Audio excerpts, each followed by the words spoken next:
앞으로는 부동산 투자하지 마시고 주식 투자를 해야 합니다. 안녕하세요. 놀면서 유익한 일 하기에 놀면뭐의 디지입니다. 코로나19 위기 극복을 위해 각국 정부에서 풀어댄 돈으로 인해 부동산 주식 등이 많이 올랐습니다. 이로 인해 최근에는 자산시장의 거품 논란도 일고 있지만 그럼에도 불구하고 부동산 주식은 지칠 줄 모르고 상승하고 있습니다. 부동산은 2014년부터 오르기 시작한 것이 7년이 지나도 하락할 기미를 보이고 있지 않고 있네요. 이렇게 7년간 지속 상승을 한 것은 역사상 처음 있는 일이라고 합니다. 과거 최장기간 상승을 기록한 것이 6년간이라고 하니 하락할 때도 되었다고 예상하는 전문가도 있지만 2023년까지는 더 상승할 것이다 라고 주장하는 전문가들이 더 많은 상태입니다. 그러면 부동산 얼마나 올랐을까요? 2014년 잠실 주공 5단지 아파트 34평형이 11억 원대에서 2021년 현재 25억 원대를 형성하고 있으니까 2배 이상 오른 셈이죠.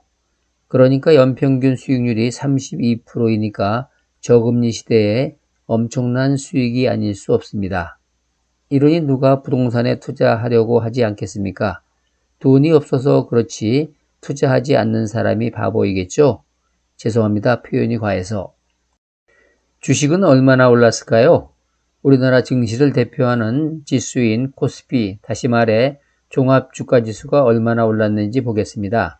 2014년 9월 1일 종합주가지수가 2022였고 2021년 9월 1일 현재 종합주가지수가 3207이었으니까 약 1.6배 상승하여 연평균 23% 상승했네요. 우리나라 대표 주식인 삼성전자 주가는 얼마나 올랐는지 보겠습니다.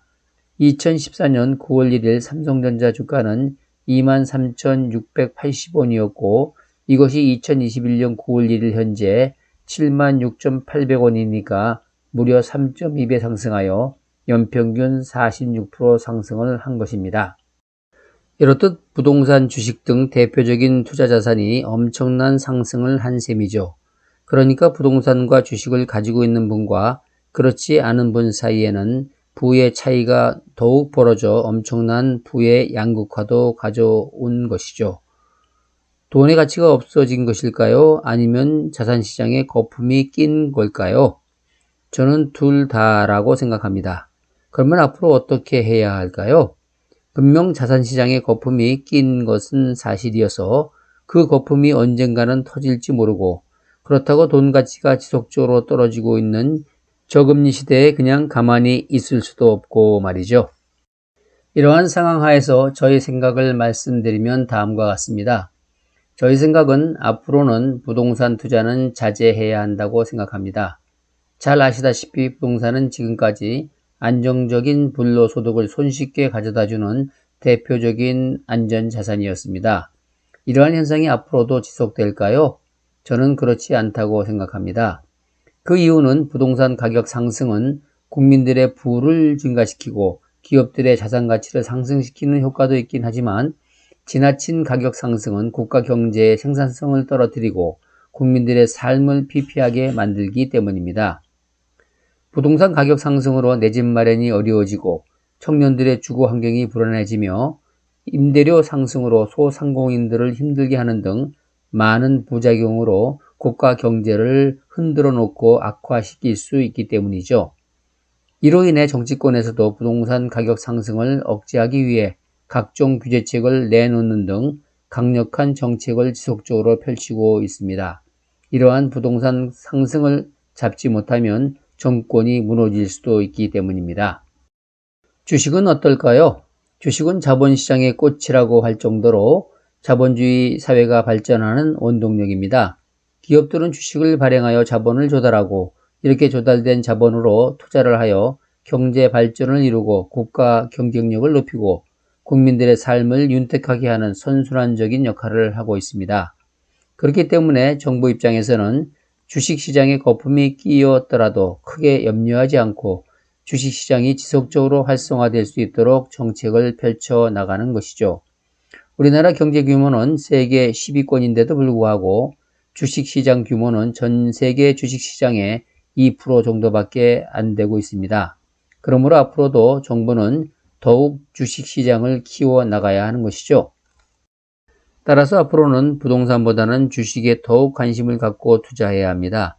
그러나 사람들이 주식 투자를 꺼리는 이유는 주식 투자의 실패 경험이 많기 때문입니다.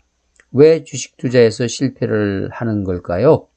주식은 너무 쉽게 사고 팔 수 있기 때문입니다. 부동산은 덩치가 커서 쉽게 사고 팔 수가 없어서 부득불하게 장기 투자를 할 수밖에 없지만 주식은 인터넷 클릭 한 번으로 쉽게 사고 팔 수가 있어서 주식 투자에서 손해를 보는 것이죠. 또한 주식시장에서 수익을 내지 못하는 온갖 잡주들이 많아서 부실한 기업에 투자했다가 상장 폐지되어 투자한 것이 휴지 조각이 되는 경우도 많기 때문이죠. 따라서 주식 투자에서 수익을 내려면 우량 주식에 장기 투자해야 합니다. 앞에서도 말씀드렸듯이 2014년에 삼성전자에 투자했다면 7년 만인 2021년 현재 3.2배 상승하여 다시 말해 연평균 약 46%의 수익률을 낼 수 있었던 것이죠. 여기에 연간 배당금 수입 1 내지 2%는 포함시키지 않은 것입니다. 그러니까 앞으로는 부동산에 투자하지 마시고 삼성전자와 같은 우량주에 장기 투자를 해야 하는 것입니다. 해외로 눈을 돌린다면 애플이나 구글과 같은 세계적인 우량주에 장기 투자를 해야 하는 것이죠. 주식 투자는 부동산처럼 세금도 별로 없고 적은 돈으로도 투자하실 수 있기 때문에 우량 주식을 적금 불입하듯이 장기 투자를 하시기 바랍니다. 평범하고 원론적인 이야기이지만 이를 실천하시는 분이 드문 것이 좀 안타깝습니다. 부디 명심하시오. 꼭 우량 주식에 장기 투자를 실천하셔서 성공적인 투자를 이루시기 바랍니다. 이상 놀면서 유익한 일하기에 놀면뭐의 DG였습니다. 구독, 좋아요로 성원 부탁드립니다. 감사합니다.